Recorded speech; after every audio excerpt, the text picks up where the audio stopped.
آج کا جو سب سے بڑا ریزن ہے نا آپ کی سیکس پاور کم ہونے کا، اریکشن لوز ہونے کا یا شیگر پتن جلدی نکل جانے کا، وہ بتا رہی ہوں stress.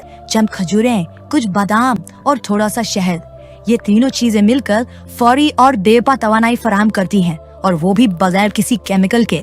So nowadays we see کہ male infertility is on the rise. Almost 50% of the couples جو ہمارے پاس آتے ہیں اس میں male problem زیادہ ہوتا ہے. سب کو ایک ہی query ہوتا ہے کہ میرے خود کے بچے ہوں گے کہ نہیں. جو reports آتا ہے کہ normal report سے patient کا پھر بھی fertilization failure ہوتا ہے، embryos نہیں بنتے ہیں، تو what can be the reason؟ کیا قوت مردانہ میں کمزوری آ جاتی ہے، یا کبھی ایسا ہوتا ہے کہ ابتدا میں سب ٹھیک ہوتا ہے مگر کچھ ہی دیر میں سختی کم ہو جاتی ہے؟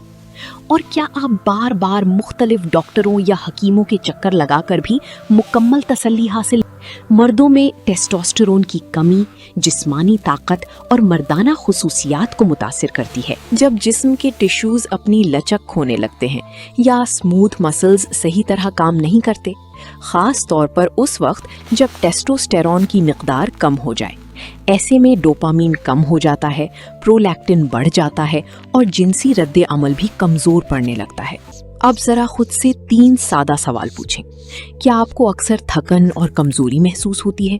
کیا آپ کی جسمانی طاقت اور اعتماد پہلے جیسا نہیں رہا؟ کیا آپ کو لگتا ہے کہ آپ کے جسم میں مردانہ ہارمونز کی کمی ہو رہی ہے؟